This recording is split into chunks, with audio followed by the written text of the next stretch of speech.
Bom dia, galera do terceiro ano. E aí, como é que vocês estão? Tudo legal? Todo mundo tranquilo? Estamos aqui para a gente iniciar mais uma aulinha nossa, para a gente dar prosseguimento, para a gente seguir adiante, não é isso? Então, muito legal. Estão lendo muito, estão anotando as coisas, como deve ser feito? Essa é a minha pergunta, né? Eu tenho comentado lá na sala de aula, nossa, e gosto muito de comentar sempre o seguinte: quando você está trabalhando um material qualquer, seja ele um paper, não é, um material qualquer, que você está trabalhando um paper, seja o nosso módulo também, então é necessário a gente sempre fazer registros, a gente sempre fazer anotações. Duas ferramentas que eu trabalho constantemente são essas aqui, olha. Então eu estou sempre trabalhando minhas leituras, meus textos e tal, com lápis grafite e com marcador de texto. Por quê? Porque quanto mais você marcar o que você está trabalhando e você fizer suas anotações, mais você domina aquele campo de ação. Então, se você tem um material aqui todo branquinho, sem nenhum registro, sem nenhuma anotação, nada, toda vez que você pegar o material e você for olhar para ele, você tem aquela sensação de primeira vez, de que está pegando esse material pela primeira vez, que agora é que você está olhando para ele e que tudo é reiniciar. Mas, quando você pega um material e você veja aqui como é que ele está, marcado de marca-texto aqui, em amarelo, tudo marcado. E você, além disso, você faz suas anotações, tanto no material como no seu caderno também. Então você tem agora uma sensação que é real, de que você tem mexido, tem trabalhado e vem dominando boa parte desse material, tá?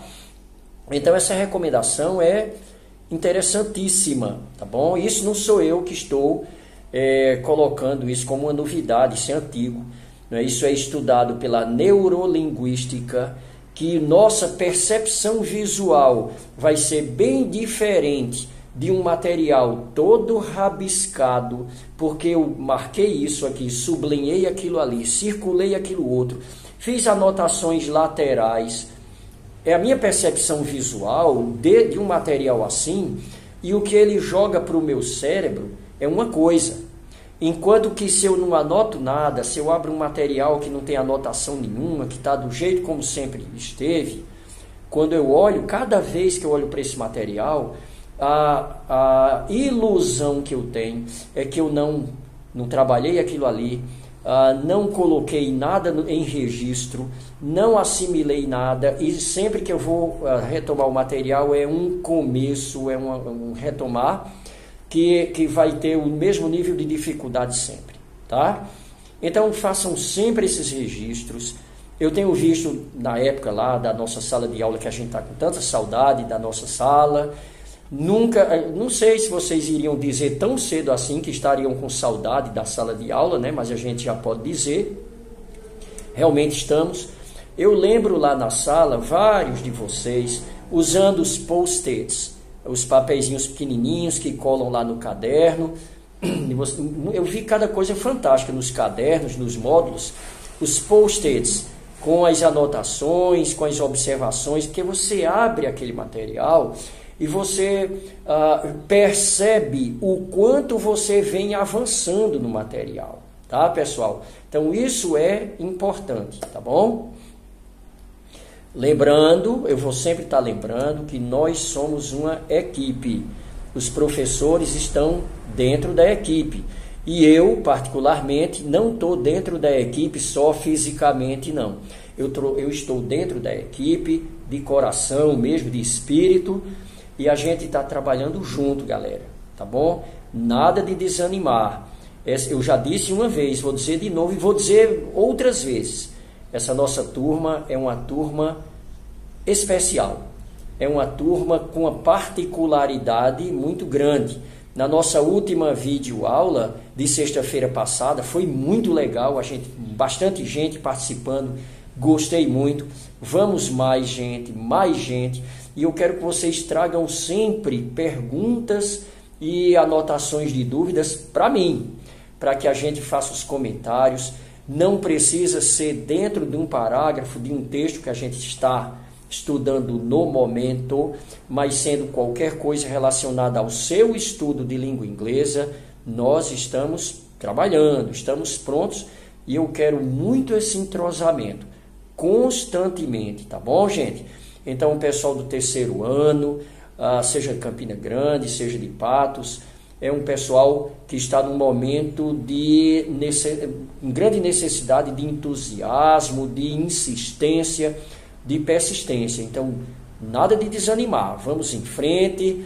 Eu tive o prazer de saber que tem gente, inclusive, que vai estar trabalhando em algum local, algum estabelecimento que ajuda a família e tal, e a pessoa trabalhando e com o celular, revendo uma aula gravada e tal. Então a gente vai para frente. Parabéns para todo mundo e vamos em frente, tá bom? Como eu tinha dito no nosso último encontro, a gente passa a trabalhar agora o nosso módulo 3, né? Então a gente está aqui com o nosso módulo 3, vamos dar uma observadazinha nele aqui, tá bom? Eu me lembro de, numa videoaula nossa, a gente ter trabalhado com esse textozinho, cadê ele? Está aqui. Esse textozinho que é só esse quadro, que ele chama a atenção de maneira muito interessante para a necessidade muito grande, muito forte da gente ter o cuidado com pontuação. Então, a vírgula aqui a gente trabalhou direitinho, né? Eu lembro disso aí, mas de toda forma, deem uma olhada e caso vocês queiram tirar dúvida, Gilson, eu não entendi o que é que está dizendo aqui, vocês anotem para a gente conversar, porque o de hoje, que está programado, é a página seguinte. No módulo de vocês, as páginas têm uma numeração diferente da minha, porque o meu módulo é pequenininho, é fininho, é só específico de inglês. Então ele tem uma numeração diferente. Mas eu posso dizer o seguinte. No módulo 3, assim que a gente começa, nós temos aula 11. Então você vai adiante na aula 11, exercício de fixação, continua. Na página seguinte, exercícios propostos. Então, muito bem, os exercícios propostos, eu tenho 1, 2, 3, 4, tal, é o exercício que eu quero comentar agora, 9.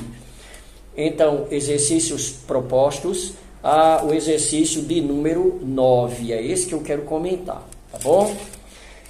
Então, vamos lá. Aqui eu tenho o seguinte, é um textozinho pequeno, que é interessante a gente dar uma olhada. Ele tem só 1, 2, 3, 4, 5, 6, 7, 8, 9, 10. 10 linhazinhas. O título do textozinho é 36 Hours in Buenos Aires. 36 Hours in Buenos Aires. Ou seja, 36 horas em Buenos Aires. Bom, o que é que diz esse texto aqui? Antes de qualquer coisa, nosso objetivo hoje é comentar vocabulário. O que significam determinadas expressões, o que significam determinadas palavras, por que é que uma palavra recebeu uma modificação na sua própria constituição, não é? De morfologia, uma questão de morfologia. Por que é que a palavra está com prefixo, com sufixo, o que é que ela está fazendo naquela frase, o que é que a frase está fazendo naquele contexto. Então, o nosso objetivo hoje é a gente vasculhar um pouquinho o texto. Esse tipo de trabalho, ele se chama scanning. Scanning, como é que se escreve scanning? S-C-A-N-N-I-N-G.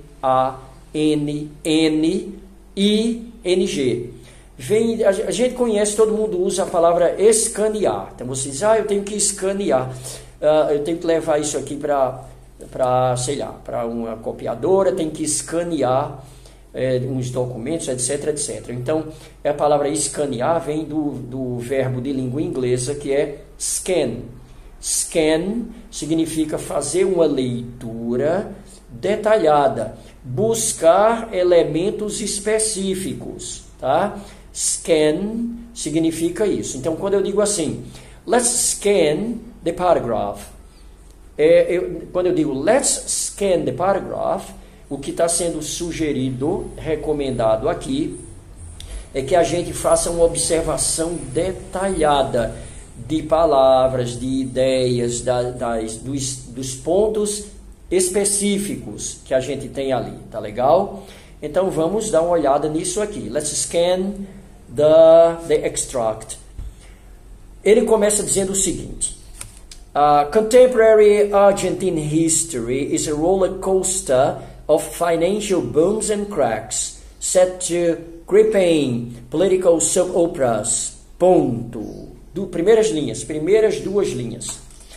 Bom, de uma maneira geral, o texto começa a falar bom, eu já estou vendo que é Buenos Aires, já estou vendo que é Argentina, não é?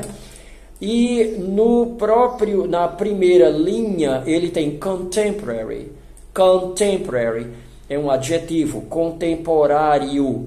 Então, Argentine history. Então, está falando da história contemporânea, aliás, contemporânea não, contemporânea. A história contemporânea da Argentina. Mas aí ele diz que é um negócio interessante. A primeira palavra da linha seguinte é financial.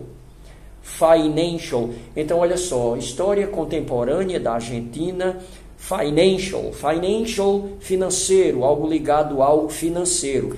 Então, o texto vai falar sobre uma situação, não é, específica financeira na Argentina.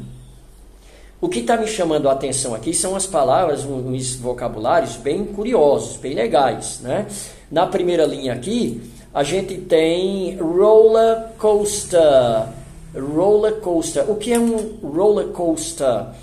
Em termos gerais, saindo desse texto aqui, o roller coaster é um dos brinquedos famosos de um parque de diversão.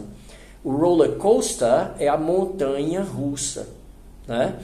Então, é comum nós usarmos essa metáfora, seja em inglês, seja em português. Então, a situação está uma montanha russa de emoções, uma montanha russa de resultados complexos ou paradoxais, enfim. Então, a montanha russa é um sobe e desce, né? É um sobe e desce, a roller coaster. Então, essa é uma expressão interessante, porque aqui está sendo utilizada uma metáfora em referência a isso. Ele não está falando da montanha-russa que eu olho, vejo lá e a gente vai para o parque de diversão, não. Mas ele está falando de um sobe e desce, de algo que é inconstante, não é? Então, quando ele diz aqui, contemporary Argentine history is a roller coaster of financial booms and cracks. Booms and cracks. O que é um boom? O boom é aquela parte que está muito bem, que a gente diria assim que explode, mas explode é uma onomatopeia, não é? É uma onomatopeia, e aí a gente está dando essa ideia de o boom, algo que está muito forte, muito predominante. E o crack que ele usa aqui é exatamente algo que está também se partindo, rachando.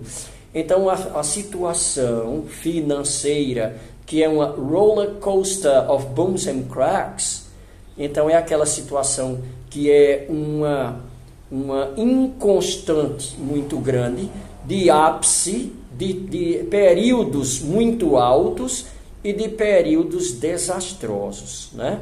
Então é isso que ele está tratando aqui, de maneira bem interessante. Set to gripping, political soap operas.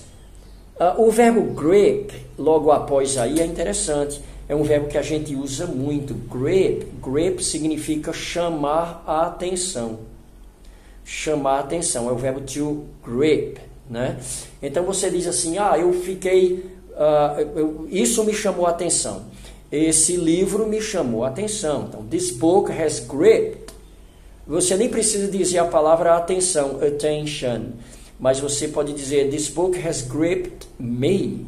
Né? Então, quando você, por exemplo, Laís, nossa querida amiga da sala de aula, Laís gosta muito de ler e eu tenho certeza que ela poderia nos dar exemplos de livros que ela começou a ler e não quis largar, porque aquele livro chamou a atenção dela e ela ficou grudada no livro. O livro a atraiu, ela foi atraída pelo livro.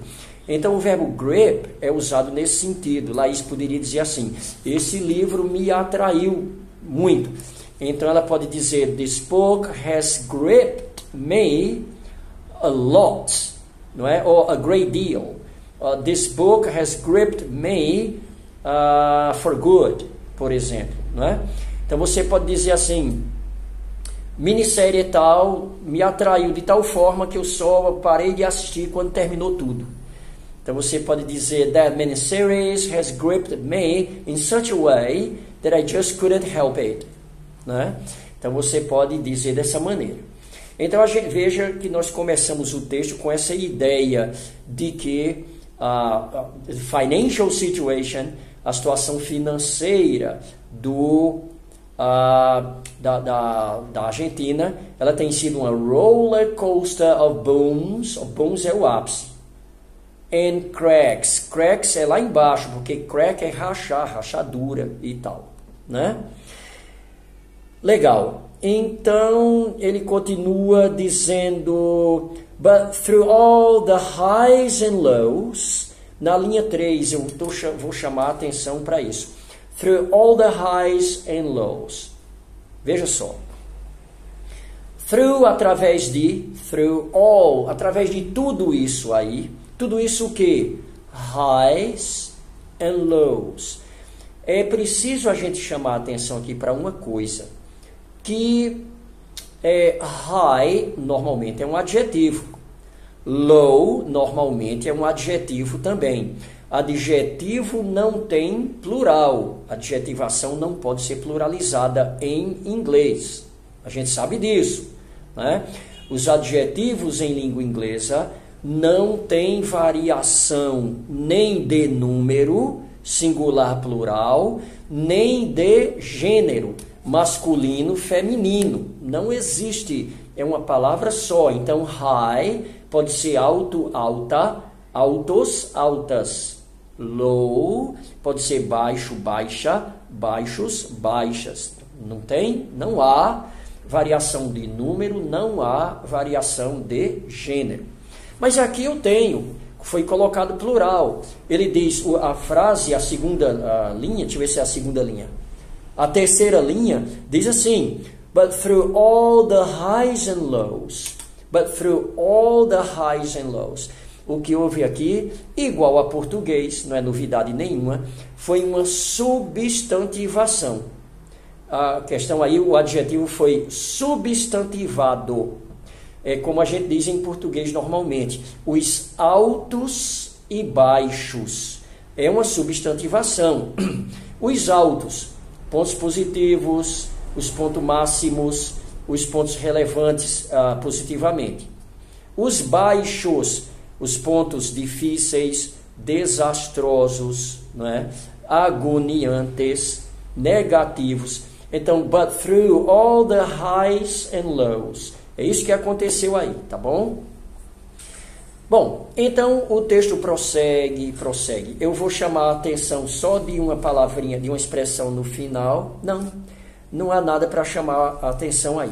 Ele prossegue normalmente e no enunciado desse texto ele diz assim, neste artigo de jornal, Buenos Aires é apresentada como a capital argentina que... Então eu vou dizer qual é a resposta para essa questão, para que apenas o que eu estou comentando aqui sirva de modelo para que vocês prossigam para terminar esta página, tá? Para terminar esta página aqui. Então, que sirva como modelo a maneira como a gente está fazendo a observação de vocabulário. Aliás, eu não vou nem dizer a resposta dessa questão. Minha recomendação é, terminem. Na realidade, não é a página toda, não. Eu quero que vocês façam aqui só a questão 9 e a questão 10. Só. Esse fique de olho, não precisa. Questão 9 e questão 10. E anotem tudo para a gente comentar em seguida no nosso próximo encontro. Anotações feitas para a gente comentar tudo depois. Ok? Ok? Right? No problems, no questions. Alright. Bye bye, everybody. Have a great day.